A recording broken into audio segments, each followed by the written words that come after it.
But I'm going to do 3 homework questions. I'm going to do 213, 224, and it looks like 240. And hopefully this will be helpful for those of you that ask the homework questions. Remember to like these so I can go over them outside of class and you guys can get that help. So we'll do actually not 213, 212 first. We're going to look at 212. And gives you a couple different examples. We'll look at A first. So we have an exponent problem, 81 to the negative 3 over 4, and Salvador evaluates this a different way, and they want you to use his technique to kind of work backwards in solving this. So the way you want to do this, you want to think of 81, what's the base from 81? And the base for 81, common base would be 3 to the 4th power. That's the same thing as 81. That will give you 81. And this will be to the negative 3 over 4. The nice thing about this is now you have your exponents. 4 over 4 cancels, so you're left with, you're left with 3 to the negative 3. And 3 to the negative 3 is the same thing as 1 over 3 to the 3rd, or 1 over 27. Okay.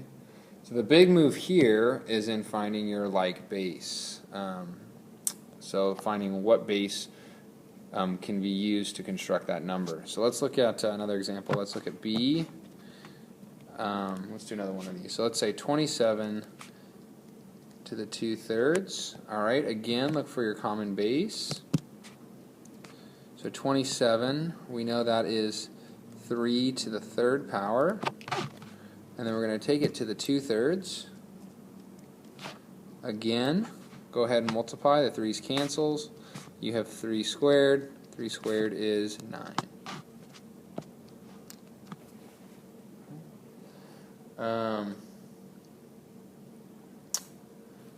C and D are a little bit more challenging. I'll do C and D with you also.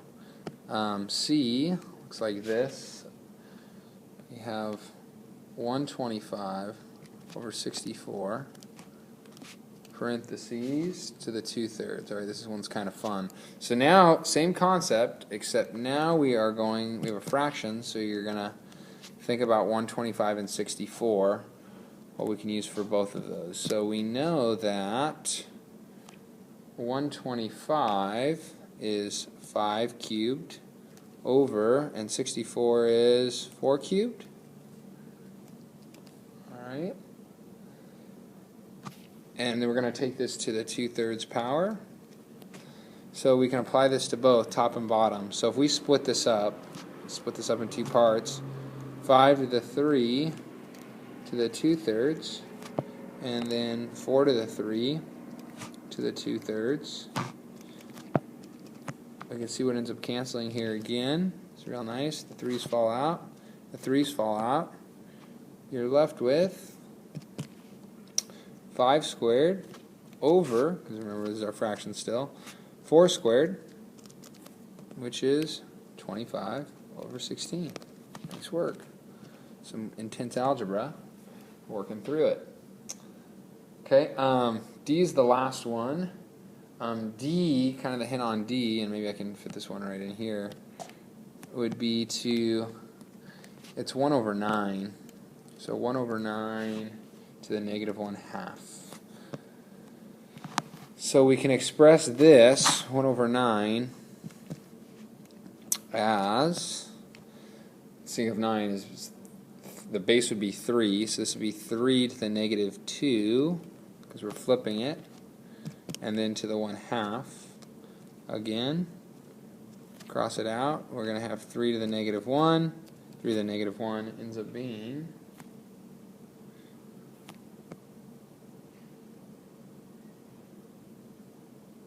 we have a negative and a negative, negative 1/2. So it's 3 to the positive 1, which just ends up being 3. And that's your answer for 212. The main thing here is looking at your, trying to get this, finding a base from the other base, something that we can change to an exponential form. Okay, there are a couple other questions on section, it looks like section 212. Oops. 212, there was a question on 224. Somebody said help. 224. Help. Okay, so let's look at 224, and 24 is actually good to look at because it was actually a problem similar to this was on your quiz. So 24 gives you the graph, tells you that y is equal to x to the fifth minus 2x, and then it gives you some information on how it's been shifted. So it wants to shift it, shifts 3 units up and 2 units to the right. And then it asks you to write the equation. So the question becomes, what is the equation, the new equation after this graph is shifted? Okay? That's what we're trying to find. Well, this has everything to do with h and k. So if we think about our hk form, maybe let's back up a little bit. We know if y equals a times x minus h, and since we're dealing with a quadratic, let's say this could be to the fifth plus k. We know that our h is going to do the opposite. It's going to go in the parentheses, and then our k is going to go on the outside. So we're going to apply that same concept here. If we think about it, our new form will look something like this. We're going to have y equals a, and we want to go 2 units to the right, so we're going to do minus 2, and we're going to go 3 units up. Again, this is HK form, 2 units to the right and 3 units up. Now all we care about, we don't really care about a because we already have that in the original equation, we just care about this part, and we don't even really care about this 5. So we need to use this information and apply it to our original function, which we have here. We're going to use it on it.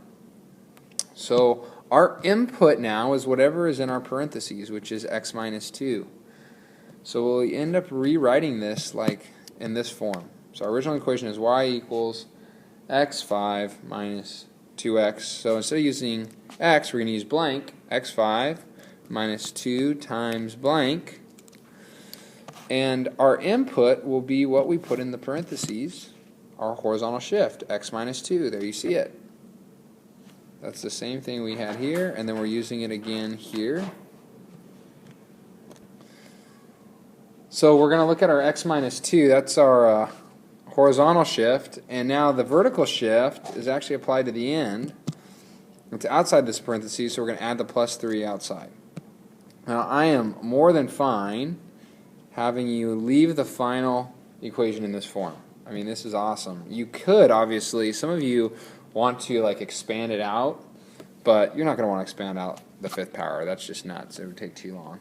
You'd want to use binomial expansion for that, and you probably don't even remember it. So this is a great way to look at 224.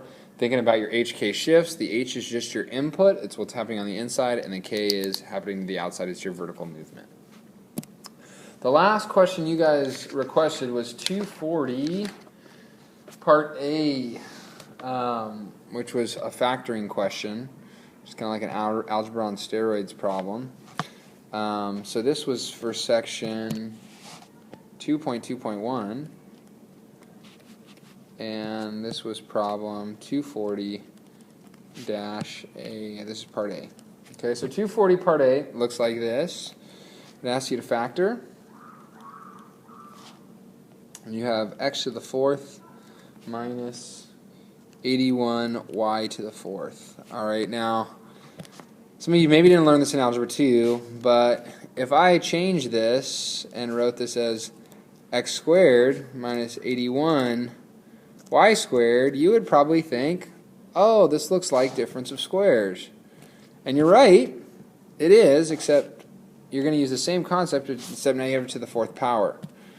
So if you want to factor this, it's going to be a difference of squares, so you're going to look at the square root of x to the fourth, and you're going to look at the square root of 81y to the fourth. So the square root of x to the fourth is x squared, and the square root of 81, we're going to do plus, is 9, and the square root of y to the fourth is y squared. So that's the first term, or the first expression, I should say.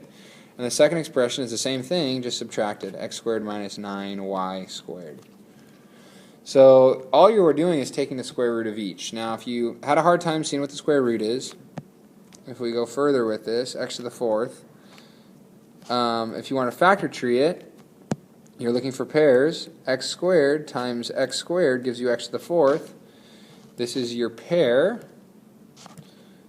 So this is what we pull out, and that's how you get x squared. Y squared would operate the same exact way, or y to the fourth would operate the same exact way. You would get y to the fourth. So that's how we come up with the x squared here. I hope that helps with that. Think difference of squares when you see that binomial and you see perfect squares. All right, I'm looking forward to doing more homework problems. Remember to put them up and like them in class.